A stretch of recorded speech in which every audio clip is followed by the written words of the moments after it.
Bonjour et merci de nous retrouver à nouveau pour ces plateaux de TV Sian. Aujourd'hui, on va s'intéresser à un tout nouveau label, c'est Territoire d'Industrie. Pour en parler avec nous, Hervé Danton, vous êtes animateur délégué à la Mécanique Vallée. On rappelle brièvement Mécanique Vallée, qui êtes-vous, où êtes-vous d'ailleurs? Alors commençons, où êtes-vous? Alors, géographiquement, Lot, Aveyron, Corrèze, Haute-Vienne, c'est-à-dire le nord de l'Occitanie, l'est de la Nouvelle-Aquitaine, en plein centre de la France.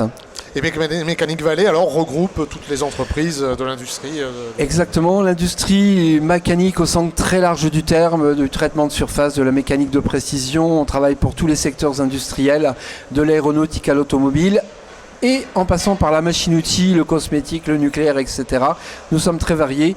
Plus de 160 entreprises adhérentes sur un territoire qui vient de Rodez jusqu'à Limoges, en passant par Saint-Céré, Figeac, Tulle, Brive, etc. Alors justement, ces territoires ruraux et périurbains, ils ont une importance capitale dans ce qu'on va développer, c'est ce label lancé par l'État, Territoire d'Industrie. Alors racontez-nous un peu quelle était l'idée, quel est le projet, c'est quoi ça, Territoire d'Industrie? Alors c'est à plusieurs titres, allez, je dirais jusqu'à dire révolutionnaire, dans la mentalité des chercheurs et des spécialistes. On a créé plusieurs points. D'abord, au lieu de s'intéresser seulement aux métropoles, on s'intéresse à nos territoires ruraux et périurbains, là où il y a de l'industrie. Donc c'est vraiment le premier point, car il y a une vie au-delà des métropoles comme Toulouse, par exemple, que nous aimons beaucoup. Nos clients sont ici, certes, mais nos entreprises, à nous, elles sont dans nos territoires. Rodez, Figeac, Brive, Limoges, même si Limoges est une grande ville, les autres sont quand même des petites villes, et tout autour, Saint-Céré, Decazeville, on est vraiment dans les territoires ruraux et quasi-ruraux. Et là, il y a des entreprises, et là, il y a de l'industrie. Et l'État français a décidé, le gouvernement a décidé qu'en calculant, il y avait près de la moitié des emplois industriels, 48%, qui sont dans ces territoires qu'ils ont labellisés et qui couvrent, allez, bon an, mal an, quelque chose comme un quart du territoire français. 124 territoires, 141 maintenant, labellisés territoire d'industrie. Et le nôtre, alors on en a 3 sur le territoire de Mécanique Vallée, et le premier dont nous parlons, c'est entre Figeac, Aurillac, Rodez.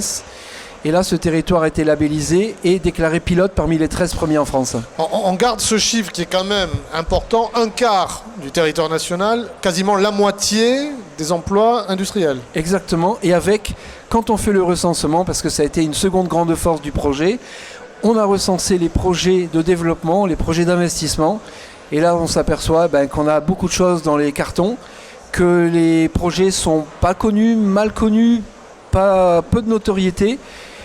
Et puis, ils vont se lancer lentement, tranquillement. Combien d'années va-t-il falloir? Donc, le travail qu'on a fait avec l'appui de la région, nouvelle particularité de ce territoire d'industrie, c'est que l'État a confié aux régions le pilotage de ces opérations. Ah voilà, ça c'est important. On aurait pu avoir un nouveau plan d'aménagement du territoire, venant comme d'habitude des sachants de Paris en disant on va faire ça, ça et ça. Alors que là, et donc vous parliez de révolution, mais ça peut en être une aussi dans cette façon de fonctionner, c'est une discussion permanente, on a les retours et c'est piloté par les régions. Exactement. Donc c'est vrai que sur le moment, grande surprise pour tout le monde, qu'est-ce que ça veut dire, comment on va faire? Ça vient de ceux qui ont pensé la chose, ils ont fait les grands calculs, et après au lieu de dire vous allez faire, comme dans les années 50, on a fait le projet qui est devenu Airbus, le projet qui est devenu Ariane, les centrales nucléaires, ça vient du sommet et les exécutants font.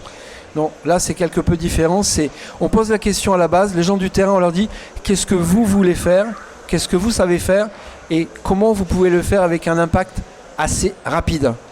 Et là tout d'un coup, rien que notre territoire, Figeac, Aurillac, Rodez, on découvre qu'on a quelque chose comme 250 millions d'euros d'investissement privé sur nos territoires et dans notre pays, vraiment sur notre base. Alors cette discussion, c'est ce que vous appelez la planification interactive, c'est-à-dire que plus qu'une discussion, c'est un dialogue permanent, quoi. Exactement. Alors d'abord, ça demande un très gros effort de terrain. Nous, c'est d'abord recenser nos projets, les rendre viables, cohérents, intelligents, et puis après derrière, les mettre en cohérence entre eux, faire en sorte que cela fonctionne. Ça serait stupide d'aller faire un projet à Aurillac et le même projet à Villefranche-de-Rouergue, alors que si on les met ensemble, ben on est plus fort. Alors ça peut être aussi toute la force de Mécanique Vallée qui arrive à gérer tout ça, quoi. Exactement. C'est vrai qu'un territoire, un cluster comme le nôtre, eh bien c'est beaucoup plus facile, et c'est vrai que c'est pour ça qu'on a été dans les pilotes, c'est beaucoup plus facile de réunir tout le monde, Bien sûr. les entreprises, mais aussi les institutionnels qui nous connaissent et nous soutiennent, et puis après de dire, eh bien mettons tous les projets, gardons ceux qui sont capables de sortir rapidement. On a recensé quand même jusqu'à 25 projets qui pouvaient sortir et 15 projets validés par nos collectivités locales, la région et nos entreprises. Alors ça, il faut le spécifier, 25 projets, ça peut paraître peu, mais il faut dire que ça fait à peine 11 mois, quoi. Donc vous avez réussi ça Exactement. en même pas un an, quoi. En très peu de temps, des projets à démarrage quasiment immédiat, dont les premiers effets vont commencer à se faire sentir. Alors, on va citer des projets qui étaient déjà bien dans les tuyaux, le centre de formation de l'industrie à Cambes, FIJAC. Celui-là, ça a permis de l'optimiser, de le lancer encore plus vite. Il ouvre bientôt, il fonctionne. C'est aussi le centre d'excellence ELIS, centre d'excellence mondial à FIJAC, avec Ratier FIJAC et ses sous-traitants. C'est une opération RH Mécanique Vallée qui permet très bientôt de faire des choses particulièrement intéressantes sur les sujets du recrutement. Alors, on le voit et on le disait, ce label lancé par l'État, territoire d'industrie, vous n'auriez pas pu répondre s'il n'y avait pas l'expertise, la structure de la Mécanique Vallée, la notion de chasser en meute que vous avez lancée il y a très longtemps pour être efficace. Vous êtes aujourd'hui finalement un outil qui permet de répondre très rapidement à des labels, à des projets, à des nouveautés, à des changements. Voilà, c'est ce qui permet d'accélérer les projets de façon considérable.